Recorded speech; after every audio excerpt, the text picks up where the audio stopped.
बिस्मिल्लाहिर्रहमानिर्रहीम। कैसे हैं आप लोग? Welcome to US visa update.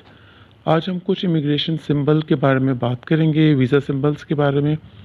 आमतौर पे हमें इन सिंबल्स का पता नहीं होता जब तक कि हम इन सिंबल से हमें वास्ता ना पड़ जाए। जैसे कि अगर कोई शख्स अमरीकी शहरी का बहन भाई है तो उसके आगे लिखा होगा F41।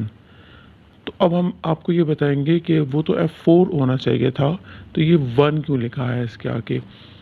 तो हम कुछ ऐसे सिंबल्स के बारे में आज हम बात करेंगे कि आपको ये भी पता चल जाएगा कि मुख्तलिफ़ कैटेगरीज़ के आगे मज़ीद एडिशन क्यों होती है। और उसके अलावा ये है कि बहुत से लोग मुख्तलिफ़ तरह के वीज़ा अप्लाई करना चाहते हैं, तो उन्हें मालूम हो जाए कि वो किस किस तरह के वीज़ा जो हैं वो अप्लाई कर सकते हैं। सबसे पहले हम बात करते हैं इमीडिएट रिलेटिव्स की। तो इसमें आता है, स्टार्ट तो वही कॉमन से ही शुरू होता है। IR1 यूएस शहरी के मियाँ बीवी, IR2 यूएस शहरी के बच्चे। फिर आता है IR3। इसमें यतीम आते हैं जो दूसरे मुल्क में जैसे मसलन पाकिस्तान से अडॉप्ट किए गए हैं, उनके लिए वीज़ा होता है। ठीक है, ऐसे यतीम बच्चे, ऑर्फन्स बच्चे हैं, बड़े हैं, ऐसा कुछ सच मेंशन नहीं किया गया, मगर इसमें यतीम आते हैं जो आपने किसी और मुल्क से अडॉप्ट किए हैं और उनके लिए आप वीज़ा अप्लाई करना चाहते हैं। IR4, इसमें वो यतीम आते हैं जिसको आप यूएस से ही अडॉप्ट कर रहे हैं, ठीक है, और उनको आप अपनी ही स्टेट में रखना चाहते हैं। IR5 आता है यूएस शहरियों के वालिदैन, मगर वो लोग अप्लाई कर सकते हैं जो कम से कम 21 साल के हों। मतलब इसमें वो शहरी अप्लाई करेंगे जो ख़ुद 21 साल के होंगे, तो वो अपने पेरेंट्स को बुला सकते हैं। IH3, इसमें बच्चे जो अडॉप्ट किए गए हैं यूएस में यूएस सिटीजन्स की तरफ से अंडर हीग कन्वेक्शन, यानी जंग की सूरत में जो बच्चे होते हैं, जैसे अफ़गानिस्तान के हो गए या फ़लस्तीन के हो गए, कोई भी उनको अडॉप्ट किया गया हो। फिर CR1 की कैटेगरी आ जाती है। इसके लिए मेरी एक पूरी वीडियो भी मौजूद है। इसमें स्पाउस आती हैं यूएस सिटीजन्स के, मगर CR है, इसमें कंडीशनल स्टेटस है, यानी कंडीशन अप्लाई है। मैंने उस वीडियो में आपको मेंशन भी किया था कि 2 साल के लिए आपको यूएस में रहना पड़ेगा, उसके बाद आपको उसकी वहाँ की शहरियत मिलेगी। फिर CR2 जो है, ये चाइल्ड हैं यूएस सिटीज़न के लिए, इनमें भी कंडीशन अप्लाई है। फिर IW1 है, ये अगर कोई बेवा या वो क्या कहते हैं मर्द को, वो मतलब औरत है या मर्द है, तो उसके लिए है ये वीज़ा। IW2 उनके बच्चों का है ये। और फिर आता है IB1, ये सेल्फ पिटीशन है स्पाउस ऑफ यूएस सिटीजन्स का, यानी ये यूएस के शहरियों के वो मियाँ बीवी हैं जो ख़ुद से इमिग्रेशन अप्लाई करते हैं। IB2 जो हैं, ये उनके वो बच्चे हो जाते हैं जो 21 साल से बड़े हैं और जो अप्लाई कर सकते हैं ख़ुद। और IB2 जो है, यहाँ पे IB3 जो है वो बच्चे हैं IB1 के। अच्छा, अब हम आ जाते हैं फैमिली प्रेफरेंस की तरफ, फैमिली स्पॉन्सर्ड प्रेफरेंस की तरफ, जिनको फैमिली के ही कोई ना कोई आपको स्पॉन्सर करता है, जो यूएस का सिटीज़न होता है और आपको स्पॉन्सर करता है और आपको वहाँ पर बुलाता है। इसमें सबसे पहले बात करते हैं फैमिली कैटेगरी की फ़र्स्ट प्रेफरेंस की। अब बात सारी यही आ जाती है कि ये F1 वीज़ा है, मगर F1 वीज़ा के अंडर फिर कौन कौन से वीज़ाज़ आते रहते हैं, हम उनको डिस्कस करेंगे। इसमें सबसे पहले आता है F11, ये गैर शादीशुदा बच्चे हैं यूएस सिटीजन्स के। फिर F12, ये उनके F11 के बच्चे हैं।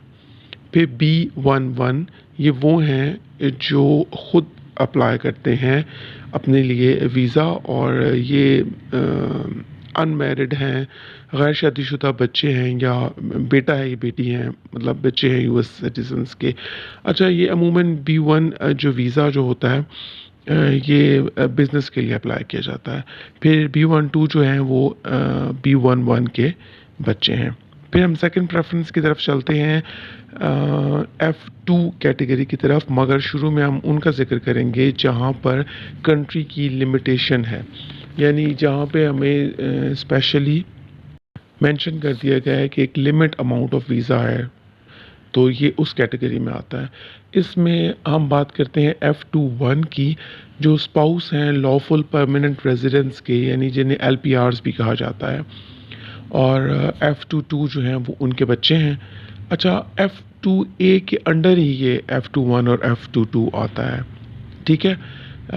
फिर F23 जो हैं ये F22 के फर्दर बच्चे हैं। F24 जो हैं वो गैर शादीशुदा बच्चे हैं LPRs के, और F25 जो हैं ये बच्चे हैं F24 के, और C21 जो हैं ये हैं स्पाउस हैं LPRs के, मगर यहाँ कंडीशन अप्लाई हो जाएगी, वो जो 2 साल वाली थी। और फिर आता है C22, ये बच्चे हैं अलाइन रेजिडेंट्स के। अब अलाइन रेजिडेंट्स कौन होते हैं? अलाइन रेजिडेंट्स वो होते हैं जो कि किसी और मुल्क में रह रहे हैं, मगर स्टिल उनको वहाँ की नेशनैलिटी अभी तक नहीं मिली। जैसे कोई शख्स अमेरिका में रह रहा है मगर भी वहाँ का नेशनल नहीं हुआ, वो जिस मुल्क से आया था अभी वो उसी मुल्क से बिलोंग कर रहा है। C23 हैं बच्चे हैं C21 और C22 के, कंडीशन अप्लाई है इसमें। फिर C24 हैं गैर शादीशुदा बच्चे हैं LPRs के, कंडीशन अप्लाई है। और फिर C25 हैं, ये बच्चे हैं C24 के, और यहाँ पर भी इसमें भी कंडीशन जो है वो इसी तरह अप्लाई होती है 2 साल की। फिर आ जाते हैं हम नेक्स्ट में, वो है फिर B21 जो है ये सेल्फ पिटिशन स्पाउस हैं लॉफुल परमानेंट रेजिडेंट्स के, यानी LPRs के। अच्छा, B2 वीज़ा जो होता है, जो उनका होता है जो अमूमन सैर सियाहत के लिए अमेरिका जाना चाहते हैं, किसी दोस्त रिश्तेदार से मिलने के लिए जाना चाहते हैं, या फिर इलाज के गर्ज से जाना चाहते हैं, तो ये ख़ुद अपनी पिटिशन जो है वो अप्लाई करते हैं। B22 जो है इसमें बच्चे आ जाते हैं, और B23 जो है ये B21 या B22 के बच्चे हो सकते हैं। B24 जो है वो ये भी सेल्फ पिटिशन्ड है, मगर ये गैर शादीशुदा बच्चे हैं LPRs के। और B25 जो हैं ये बच्चे हैं B24 के। फैमिली में सेकंड प्रेफरेंस जो आ जाती है, इसमें कोई लिमिटेशन नहीं है, ठीक है। इनको ज़्यादा प्रेफर किया जाता है वीज़ास के लिए। अमूमन FX1 आ जाता है, ये स्पाउस हैं LPRs के। FX2 ये बच्चे हैं LPRs के। FX3 जो हैं ये बच्चे हैं यहाँ पर FX1 या FX2 के। CX1 जो है वो स्पाउस हैं LPRs के, इनमें कंडीशन अप्लाई हो जाएगी 2 साल वाली।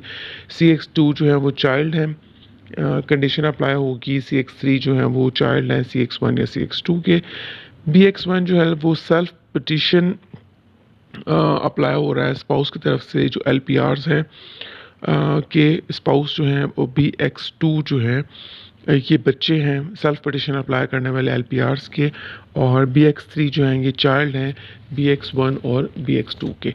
अब थर्ड फैमिली प्रेफरेंस की तरफ आते हैं, तो यहाँ पे सबसे पहले थर्ड कैटेगरी जो F3 है उसमें हम आते हैं F31। ये शादीशुदा बच्चे हैं US सिटीजन्स के। F32 ये उनकी मतलब स्पाउस हैं F31 के, और F33 जो है वो बच्चे हैं F31 के। और C31 जो है वो शादीशुदा बच्चे हैं US सिटीज़न के, मगर कंडीशन अप्लाई है। C32 में जो स्पाउस है C31 के, कंडीशन अप्लाई है। C33 स्पाउस है C3 चाइल्ड बच्चे हैं C31 के, और कंडीशन अप्लाई है। B31 ये सेल्फ पिटिशन दायर करेंगे, ये मैरिड हैं, शादीशुदा बच्चे हैं US सिटीजन्स के। B32 जो हैं वो स्पाउस हैं B31 के, और B33 जो हैं वो बच्चे हैं B31 के। फिर फोर्थ प्रेफरेंस की तरफ आते हैं, फैमिली फोर्थ प्रेफरेंस की F4 वीज़ा की तरफ। इसमें सबसे पहले आता है F41। ये बहन भाई हैं US सिटीजन्स के, और ये वो बहन भाइयों को बुलाया जा सकता है जो कम से कम 21 साल के होंगे और उससे बड़े होंगे। इससे कम बहन-भाइयों के लिए ये अप्लाई नहीं होता है। ये F42 जो है वो स्पाउस हैं F41 के और F43 जो हैं ये बच्चे हैं F41 के। होपफुली ये इन्फॉर्मेशन जो है वो आपको अच्छी लगी होगी और कुछ जानने को आपको मिला होगा। मुझे कम से कम ये इन्फॉर्मेशन जो है वो बहुत अच्छी और इंटरेस्टिंग लगी थी। मैंने सोचा कि मैं आप लोगों के साथ ये शेयर करूँ। मैंने ये शेयर कर दी है और जल्द ही मैं अपनी नई वीडियो के साथ आपसे मिलूँगा। अपना और अपने घर वालों का ख़्याल रखिएगा। इजाज़त दीजिए। अल्लाह हाफ़िज़।